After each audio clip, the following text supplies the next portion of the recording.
Hey y'all, my name is Ashley Falco and I'm here in the Makers Gonna Learn studio, and I have something really serious to talk to you about. This is a conversation that I have had over and over with other creators, and I've also seen them pop up all over social media, and it is whether or not you should have an Etsy shop or your own standalone website. Now, if you know nothing about me, I have owned my own Etsy shop since 2012, and I also run my own cardstock website that it's its own standalone website. So I do have knowledge on both of these platforms, and I want to talk to you about which one's better and which one's worse. So let me give you a little bit of backstory about me. In 2012, I opened up my own Etsy shop where I was selling high-end party decorations. I did not have a social media. I only had a Facebook account and zero social media experience. I had no idea what I was doing. Fast forward to 2020, we all know what happened during that time. But at that time, my wholesale supplier of cardstock went out of business. So as being the business lady that I am, I decided to create my own cardstock warehouse selling cardstock at wholesale pricing. Now, we all know about Etsy fees. My main goal with my cardstock warehouse is to sell my cardstock as cheap as possible to every single consumer. And because I wanted to do that, I personally could not do an Etsy shop. I would definitely have to sell my cardstock at a higher rate to cover the fees that they charge.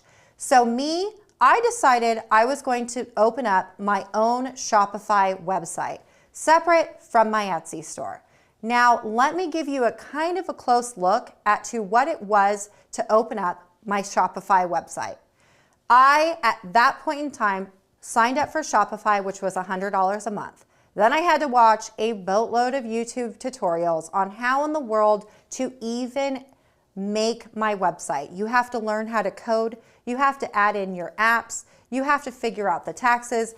I'm telling you, y'all, it took me at least 2 months to even have my shop up and ready for people to buy. Now, I have been in business since 2012. We're talking a long time. And although I do know my way around the computer, it took me a long time, and at some points it was frustrating. I knew no one that knew how to build their own Shopify website. Now, because my business platform was selling my cardstock for as cheap as possible, at that point in time, I did have 1,200 Instagram followers. Most of them were crafters just like myself. So they all knew me, and I said, you know what? If I were to sell them to you as cheap as possible, would you buy it? And 1,200 girls decided, heck yes, they would. So of course I took my Instagram following and dragged it over to my Shopify shop. Now we are in the year 2024, and all of those 1,200 followers of customers that I had and more still shop on my Shopify website. That being said, even in 2024, I myself am paying for Google ads or the Shopify shops or different random apps that help generate more income for me. Now let's talk about the process of opening up your own Etsy shop. So when you go over onto Etsy, the very first thing you're gonna notice is that they suggest only 5 listings. Personally, to me, you really only need 1 listing to get started. You open it up, you need to choose a name, which by the way, you can change it later, and then you just need 1 listing.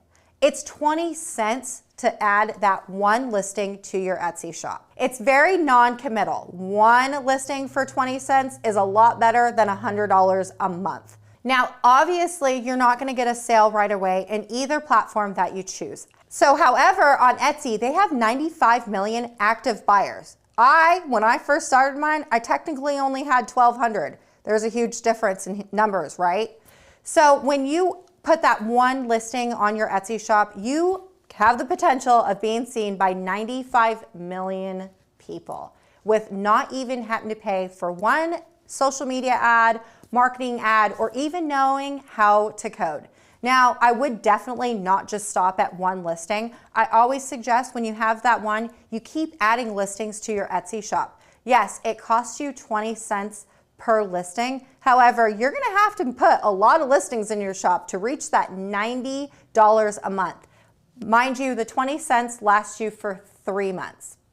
So over time, as you fill up your Etsy shop, I definitely suggest eventually getting your own website, because there's truly no point. You're gonna start growing your shop, you're gonna start growing your email marketing, you're gonna start growing your social media What you want to do is take those emails that you have already captured and then drive them over to your new leg of your table, where you are going to be able to have more control over what you're selling and how you sell it.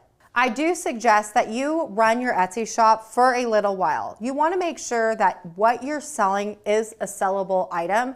You also want to make sure that your tags, titles, your photograph, everything is like a well-oiled machine over on Etsy before you decide to take the big Bertha job of creating your own website. I do have to say that I love owning my own website, but I just don't have 95 million active buyers on my website, and I've been open since 2020.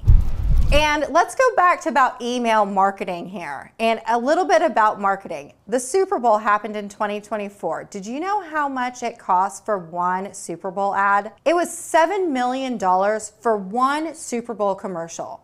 And I'm pretty sure Etsy had 3 this past Super Bowl. Do you have $7 million times 3 to market your website? I know I sure don't.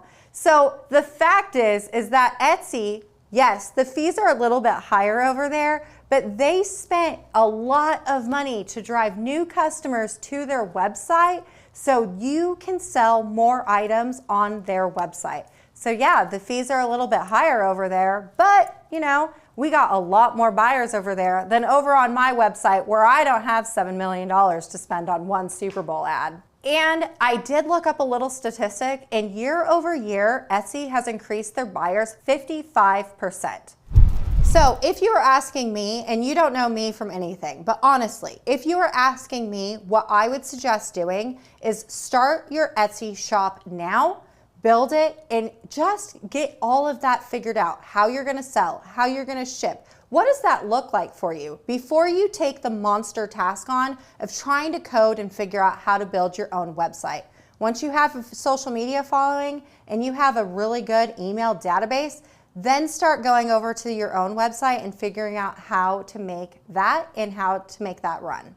So I need to know what your original opinions were about the 2 different websites and what you want to do now. Make sure to leave your opinions in the comments of this video and hit that subscribe button, and I'll see you on the next one.